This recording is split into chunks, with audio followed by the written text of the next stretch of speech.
Hey everybody, welcome back to Change Your Perspective, Change Your Awareness, Change Your Life. I am Dr. Michelina AF, hashtag that felon doctor, here with Dear Diary to share with you some of my darker thoughts, some of my realistic thoughts as I was going through a whole bunch of things that I've gone through. And so hopefully this series is not depressing you too much. Hopefully you are, just sensing the rawness and the vulnerability here. And hopefully, if you've had some of these thoughts, we can answer why it's not effective to look at the world through a dark lens. It's just not. It doesn't serve you. And I know this because I have these dark thoughts and I'm constantly shifting my mindset to say, these thoughts are not serving. So let's just get into this beginning, right? And I don't know how much this is going to apply to you guys. This is a me thing. Maybe you've felt this way. If you've ever felt like the world has been against you, then you'll resonate with this. But if you haven't, then, maybe don't listen, or you just know that this one might not resonate. So this one's kind of more specific to you, girl, right? So, Dear Diary, how do you love yourself when all the world hates you? When your name has been slandered from coast to coast and nothing is an accurate reflection of you? When the world is too heavy and too hard and too dark and too scary? I don't have the answers, God, and I'm tired of asking the questions. Tired of trying and failing and climbing and scraping. Everywhere I look, people distract themselves with things that don't matter. Am I any different? Does anything matter? I've said it before, and I guess I'll say it again. What's the purpose? What's the point? And so I talked a little bit about what's the purpose, what's the point on a different video. So you can watch that one. It dropped a few days ago. But I do want to talk about how do you love yourself when people hate you. Now, for anybody who knows my backstory, when I say my name's been slandered from coast to coast, I mean it. Like, from California to Australia, my mugshot went viral, Barstool Sports wrote a piece on me. Like, I didn't even have time to tell my father about what happened because it was already done for me, And so, like, there's a real powerlessness in a story getting shared about you that is only somewhat factual, right? And so I will just say there's a lot, if you Google my name, there's a lot of things that come up, and a lot of it's not true. I didn't spend a year in jail. I spent 40 hours in jail, which I talked a little bit about the other day. The school tried to say that, I forget what it was, something absurd, like they were on my phone and the kids had my phone and they like sent them or something weird, which doesn't make any sense, like at all. But I won't go into it too much, but the school had to cover their own ass. So it is what it is. There were certain things that were just fabricated. I forget all of them actually. But larger point is, maybe you've been in a situation where your name gets slandered and it's not necessarily an accurate representation of you or even what happened or even what, occurred, which has both been the case for me. And so if you've ever felt like everybody hates me, or I'm this like massive pariah, or, in my case, I'm this massive scarlet letter. And if you don't know the Scarlet Letter, it's a book about being infamous and being highly scandalized and sexualized. And so if you've ever felt that way, let me just tell you that the best time to love yourself is when everybody hates you. It's the best time because you have to trial by fire, right? It's literally like, I've said this before and I'll say it again. I had an easier time changing my mindset, my perspective, my identity, my self-awareness, because I knew if the world hates me and I hate me, that's too much. That's too heavy. And there's nothing worth living for if that's the case. And so I was like, I'm also a little defiant. I can't lie. I'm a little defiant, got a little chippy on this shoulder. So like if everybody's going right, I'm going left. If everybody's zigging, I'm zagging. Like, I'm not the one. Everybody's covering their face with makeup and getting fillers and getting this, that, and the other, and I'm not doing any of it. You could see my pimples. I wear about this much makeup, like takes me about 10 minutes to do. Hair's natural. You can see the grays. Everybody wants to be inauthentic. Your girl doesn't. And to be perfectly honest, like, when I wrote everywhere I look, people distract themselves with things that don't matter. Like, that is part of what's personally hard for me, is that like everybody is going one way and it's not the best serving way. Everybody wants to look externally, and that's not true. I'm overgeneralizing. There's like a pretty split population of people who want to stay blind and ignorant, which is fine, it's easier, and people who actually want to do the self-work and grow. It's pretty set divide. At this point, we can kind of see it. If you know what I'm talking about, cool. If you don't, just put it on the shelf for later. But how do you love yourself when all the world hates you, or it feels like the world hates you, or it feels like somebody that you love hates you? Or, how do you not internalize other people's opinions and emotions? And I think that's an important message, and it's an important lesson, because I have to teach it to my clients, friends, colleagues, partners all the time. It's like everybody's entitled to feel how they want to feel, and it doesn't have anything to do with me. It's your belief, your projection that you're trying to take on me. And I'm like, cool, but I'm not taking it. Right? So we do this thing where we feel like we need to defend ourselves, and it's a waste of time and energy. So as an example, I've had people before who, they're like, oh, well, you're a pedophile. And I'm like, sorry you feel that way. I know that that's not true. I know it's not true for two reasons. The first is I know the etymology of the word pedophile.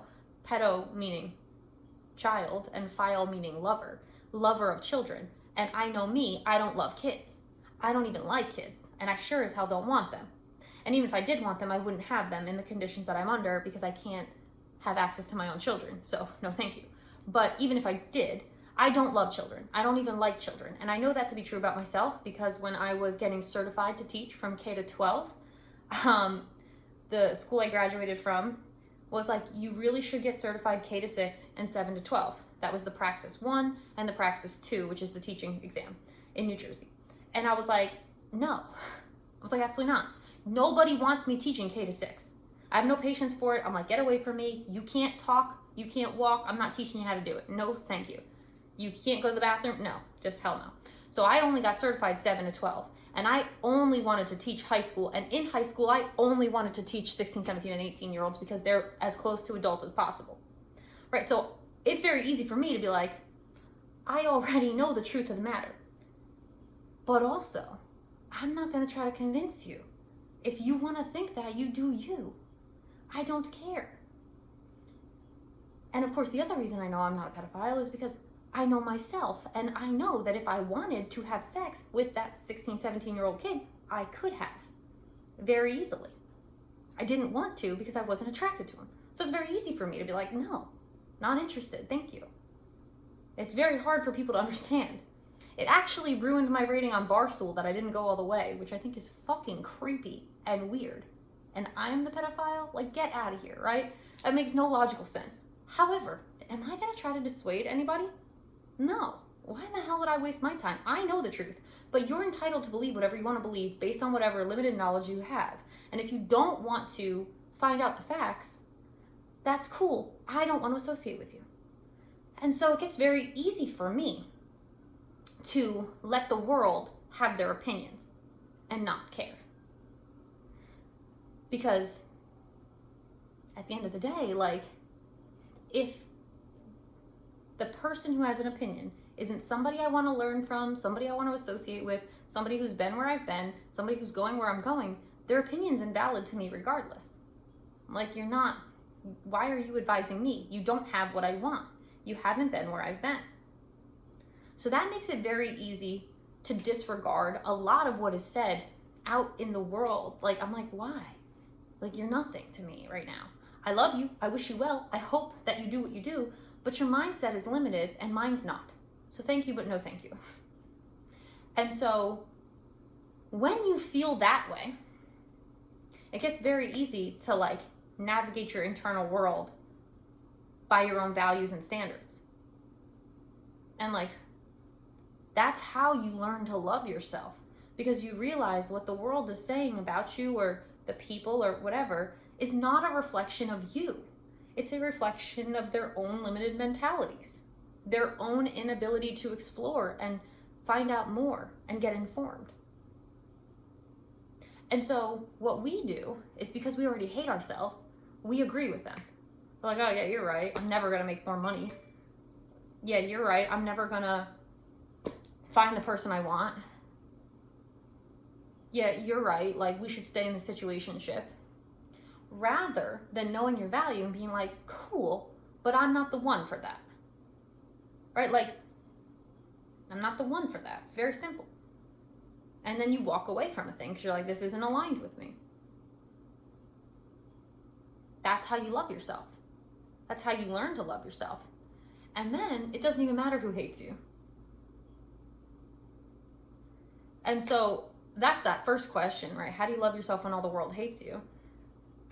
Really, I could flip it. How do you love yourself when all the world loves you? How do you love yourself anyway? Like, it doesn't, at the end of the day, if you don't, well, okay, I'm saying love. What I mean is appreciate, accept, and value. That comes first for most people. Love is a tricky thing, honestly. I appreciated, accepted, and valued myself, and I still didn't love myself. That's new. Self-love is a hard thing to cultivate. I'll tell you that right now.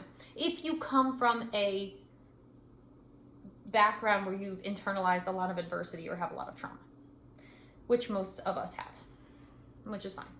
And so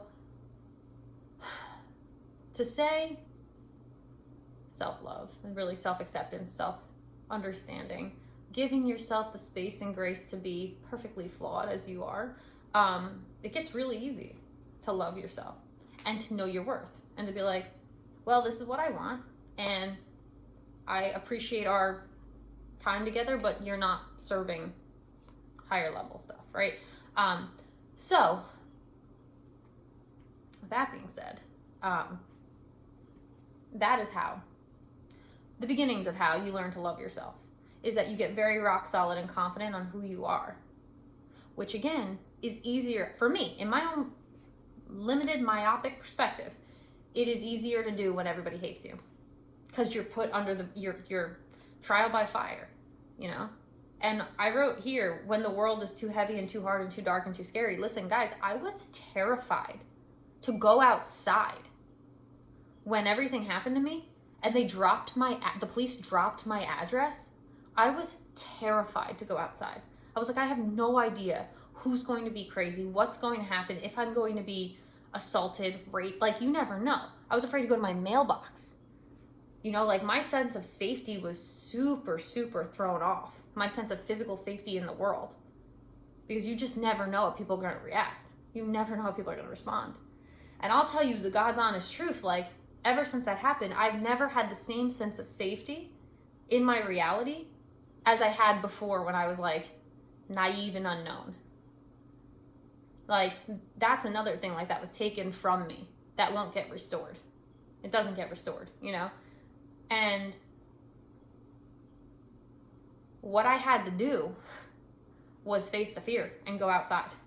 I can't stay and be a recluse in my apartment. This was back when I lived in Hillsborough, New Jersey. This little tiny apartment. And so really, like, when everything is against you in that very heavy way, the only option is to overcome it or let it overcome you. Like, those are the only two options. When it's not so heavy, you have that third option of just, like, kind of bearing it and just, like, keeping on. But when it's as heavy as, like, what I've gone through, you overcome it or it overcomes you, and that's it. And I was like, this isn't going to be the thing that kills me. This isn't going to be the thing that kills me. This isn't going to be the thing. There was a lot of things that I was like, this isn't going to be the thing that kills me. The world hating me, not going to be the thing. Being afraid to go outside, not going to be the thing.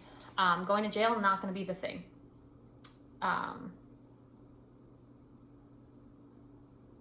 Everything. I was like, this is not going to be the thing. As you well know, I talked about this the other day, the thing that killed me basically was getting denied that access to the first PhD program. That was the thing. After 18 months of, like, heaviness, and I was like, this isn't the thing, this isn't the thing, this is the thing. That was the thing in August 2019. That was the thing that broke me. And it did. It absolutely did. I mean, it absolutely did. I wouldn't be here. And so, and that's fine. There's nothing wrong with being broken because you get broken open to something new and you're a new thing, you know? And so I talk about this all the time where, like, if you look at me, you have no idea. You know, you have no idea. You're like, she looks literally the same as she did 10 years ago. Like, you have no idea the transformation and, like, the things that have died and won't ever come back. And there always are, you know, when things happen like this, you know? So all that to say, loving yourself is a choice. Accepting yourself, looking in the mirror in the morning and being like, damn, like there's only one me and I'm dope. You know, that's choice. And it's a hard choice to make. Trust me when I say that. It is a hard choice to make because the world doesn't want you to make it. I actually saw this quote today that I adore, and I'm going to write and talk more about, but I'll share it with you guys here first. And it's this: the privilege of a lifetime is being who you are. And that shouldn't be a privilege. And yet it is, because so many people are functioning as who we're not, as who we're told that we are, as all the people's opinions that we've internalized. And it's like, yeah, that's not who you are. Like, that's not who you are. To be perfectly honest, if any of this resonates in a big way, I have coaching spots open to help you through it because, like I said, coaching one-on-one with me will allow you the space to be who you are. And it will have you showing up differently. And it will have you loving and appreciating and accepting yourself, even despite whoever hates you, whatever you're going through.